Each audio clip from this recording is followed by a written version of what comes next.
Olá, seja muito bem-vinda mais uma vez. E aí, já pegou o seu cafezinho? O meu tá aqui. Busca lá o seu, porque senta que lá vem a história. Hoje eu vou falar para vocês sobre o uso de medicamentos. Medicar para mim não foi a primeira opção quando eu recebi o laudo da minha filha. Ela só foi medicada muitos anos depois, quando o ensino médio chegou e algumas questões emocionais bateram à nossa porta. Então, se você quer ouvir essa história, se você está vivendo esse dilema nesse momento, senta que lá vem a história, pega seu cafezinho e vem comigo. Então vamos lá. Como vocês sabem, eu tenho uma filha que já tem 21 anos, que tem TDAH, tem dislexia, tem TPAC, e ela foi diagnosticada com 8 anos de idade. Quando ela fez 8 anos e o laudo chegou, a primeira coisa que foi feita por orientação dos profissionais, dos médicos, psicólogos, psicopedagogos e toda a equipe médica que fazia o tratamento com ela, porque a gente está falando de um TDAH junto com uma dislexia, que é um transtorno da leitura, e mais um TPAC, que é o transtorno do processamento auditivo central. Então, os profissionais, eles me orientaram sobre os tratamentos e sim, a neurologista, na época que ia fazer o acompanhamento, receitou para ela a Ritalina. Era até então o medicamento mais conhecido, o mais seguro até então, e foi receitado a ela. Porém, eu conversando com alguns os outros profissionais, os psicólogos que faziam o acompanhamento dela e os psicólogos que faziam o acompanhamento comigo, nós decidimos fazer primeiro as adaptações comportamentais com a terapia, fazer o reforço escolar. Na época, eu ainda não tinha desenvolvido a técnica do reforço escolar. A técnica ela foi sendo desenvolvida à medida que eu fui trabalhando com a minha filha, que hoje é a metodologia da Academic Geek, já se vão lá mais quase 10 anos já de Academic Geek, que é o reforço escolar, e algumas mudanças e modificações com relação à nossa rotina em casa. Então, a primeira opção foi fazer as adaptações ambientais, as adaptações familiares. Então, a gente conseguiu bastante resultado somente com essas adaptações. E é claro, ela fez todos os tratamentos, ela fez o tratamento lá com a fonoaudiólogo, por conta da questão da dislexia, ela fez o tratamento com o psicopedagogo e com o psicólogo também, né, para trabalhar principalmente a questão da impulsividade. E a gente, ao longo desse processo, a gente também desenvolveu o plano de estudo dela, as adaptações escolares. Na época, o que foi solicitado para minha filha foi a adaptação com relação à data das provas. Ela não fazia várias provas, por exemplo, no mesmo dia, então ela tinha dias diferentes para fazer prova. Então, às vezes, ela fazia uma prova pela manhã e ficava à tarde para fazer outras provas. Então, isso foi algo que foi negociado, por exemplo, com a escola. E eu tô te dando esse exemplo para que você possa perceber também se seria o caso dos seus filhos, né? A gente também adaptou a questão da sala em conversa com a escola, então ela passou a sentar um pouco mais próximo aos professores e manteve também a terapia. Esse conjunto de fatores, tiveram outros também, facilitaram muito o desenvolvimento dela ao longo de toda a vida escolar. Porém, quando chegou ao ensino médio, a minha filha ela começou a lidar com diversas questões emocionais, o que é muito comum com relação a adolescentes, principalmente adolescentes neurodivergentes, né? Principalmente pessoas com TDAH, não sei se vocês sabem, mas as pessoas com TDAH, elas costumam ter suas emoções, os seus sentimentos um pouco mais intensos, pode-se dizer assim. E foi o que aconteceu com a minha filha nessa época que ela estava começando a desabrochar para a questão relacional. Então, foi algo que foi bem marcante no ensino médio e no período do início da adolescência lá com seus 16, 15, 16 anos. Depois eu vou fazer um vídeo só sobre a adolescência no TDAH, então já aguardem aí que a gente vai falar um pouco sobre a questão da adolescência, sobre algumas características específicas do adolescente com TDAH, que é bom para que vocês fiquem de olho, vocês fiquem alerta. E aí, no ensino médio, veio uma sobrecarga muito grande de conteúdo, de matérias, e isso fez com que ela ficasse um pouco mais sobrecarregada. Tinha essas questões emocionais, ela passou também por um quadro depressivo, e depois vieram as questões da escola também, e aí eu precisei repensar a questão do uso ou não do medicamento, né? Eu lembro que eu entrei numa crise existencial na época, e foi algo não foi algo fácil fazer essa decisão, mas eu tive que colocar na balança o sofrimento da minha filha e o benefício que ela ia receber através do uso do medicamento, né? Então, o que era melhor?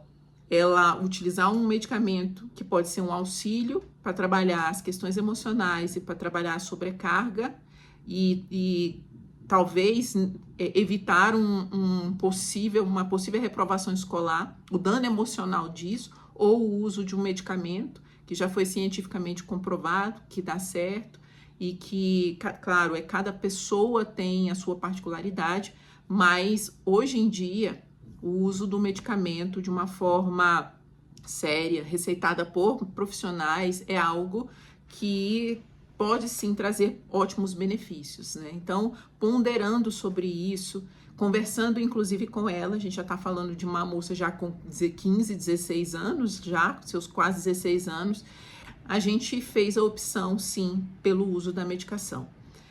E aí agora eu vou contar para vocês como que foi esses primeiros momentos. Os primeiros momentos ela teve alguns efeitos colaterais do tipo muito sono.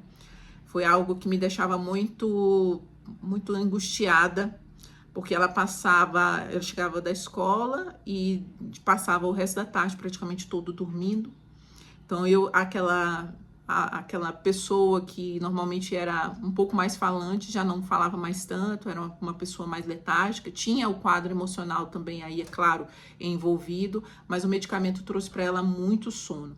E aí foi necessário fazer um ajuste com relação ao medicamento, aí ela passou a tomar um outro medicamento para que ela pudesse regular melhor o sono dela. Então, vocês vejam que cada caso é um caso. Então, um só medicamento não foi o que deu certo para minha filha. Uma outra coisa também é que para minha filha não foi receitada a Ritalina. Para ela foi receitada a venlafaxina por conta do quadro depressivo. A médica, a psiquiatra na época optou por não receitar a Ritalina, porque a Ritalina, dependendo do histórico da pessoa, ela pode trazer sim quadros depressivos. Eu não estou falando que isso vai acontecer com o filho de vocês, eu estou falando de uma predisposição que a minha filha já apresentava ao longo de toda a vida dela, desde o período da infância. A gente teve, depois das adaptações medicamentosas, a gente teve algumas vitórias, ela conseguiu passar em boa parte das matérias, ela que ia ficar em praticamente todas, ela só ficou em 2, só, no terceiro ano, e depois de um certo tempo a gente conseguiu correr atrás juntas e deu tudo certo. Depois do ensino médio, a gente conversou novamente e a gente optou, eu e ela, né? Eu estou falando eu e ela, juntamente com os médicos, tá? Em fazer o desmame. E aí vem todo um processo novamente de desmame. Então, as primeiras semanas foram as semanas de dores de cabeça, enxaqueca, nervosismo, irritação. Então, foi todo um processo para poder fazer o desmame também. Então, cada corpo vai fazer o desmame de uma forma diferente. Mas o que eu recomendo a vocês, que não façam o processo de desmame com relação ao medicamento, se vocês optarem por isto, tá? Avaliem novamente os prós e os contras do uso do medicamento.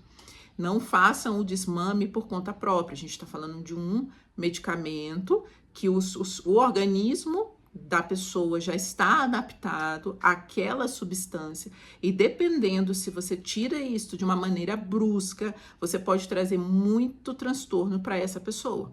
Então, assim, é algo muito sério, por isso que a gente precisa, sim, envolver os profissionais nessa decisão, para que eles possam nos informar quais são os possíveis efeitos colaterais a serem esperados e para que você possa monitorar sobre isso. Né? Então, foi todo um processo. Vocês observem aí que a gente passou por todo um processo com relação a essa questão do uso da medicação. Então, eu comecei com a opção de não utilizar, utilizando os tratamentos, utilizando outros tipos de possibilidades, né? Os tratamentos alternativos, os tratamentos psicológicos, os neurológicos, os fonoaudiólogos, para depois, no último caso, como já era uma situação muito mais crítica, optar pelo medicamento. Então, o que eu quero dizer para vocês é que cada família tem seu tempo. Cada criança tem seu tempo e a gente precisa respeitar o tempo daquela criança e daquela família. Não existe certo ou errado, existe o que funciona e o que não funciona. Então, por exemplo, para minha filha, naquele momento lá com 8 anos, o uso do medicamento não foi algo que foi essencial para que ela pudesse se desenvolver na escola. Por exemplo, eu já tive alunos que já estavam numa situação tão crítica, com a autoestima tão lá embaixo, que o uso do medicamento naquele momento que recebeu o laudo foi o mais indicado, tá? Juntamente com o auxílio dos médicos. Então, assim, cada caso é um caso, por isso avaliem. Então, não existe certo ou errado, sigam a intuição e o coração de vocês e o que os médicos falam também, tá? O que os médicos recomendam. Então, existe o que funciona e o que não funciona para vocês. E está tudo bem vocês terem medo. Eu sei que a maioria das pessoas que vão estar vendo esse vídeo são mães, são mulheres, e eu sei o que é ter medo. A gente ouve falar muita coisa sobre medicamento, existe sim o uso inadequado de medicamentos, existem sim laudos errados, a gente sabe que a gente está vivendo uma era no qual a questão do medicamento ela ficou muito mais em voga, e tá tudo bem isso, você sentir esse medo. Então se acolha, tá? Não se julgue por você sentir medo, porque ok, é normal isso. E por último, eu quero deixar uma mensagem de que o amor também é coragem. É coragem de esperar o momento certo, de esperar e de, às vezes, você não ter tanta certeza, mas sentir no seu coração que não é o momento de usar um medicamento naquele momento. E depois de alguns anos, você terá coragem também de mudar de opinião, porque você está vendo o sofrimento do seu filho e aquele medicamento, às vezes, se faz necessário. Então, tá tudo bem se nesse momento você fizer a opção por não. E tá tudo bem se nesse momento você fizer a opção que sim. Não vou falar que a sua realidade vai ser exatamente igual à minha. O que eu quero compartilhar com vocês, o que eu quis compartilhar foi a minha experiência com relação ao uso. Mas eu já tive vários alunos, já acompanhei várias mentorandas minhas, em que nós fizemos a opção de sim medicar naquele momento. Então, se você está vivenciando tudo isso, escreve aqui nos comentários o que você já vivenciou, se você está vivenciando isso, para você poder ajudar a outras mães também. Lembre-se de clicar aqui na curtida, compartilha também com outros pais que você sentir que está vivendo isso. E a gente tem um outro vídeo aqui no canal que a gente fala também sobre os sinais do TDAH. Então é isso, eu espero que esse vídeo tenha ajudado vocês e eu aguardo vocês no nosso próximo vídeo.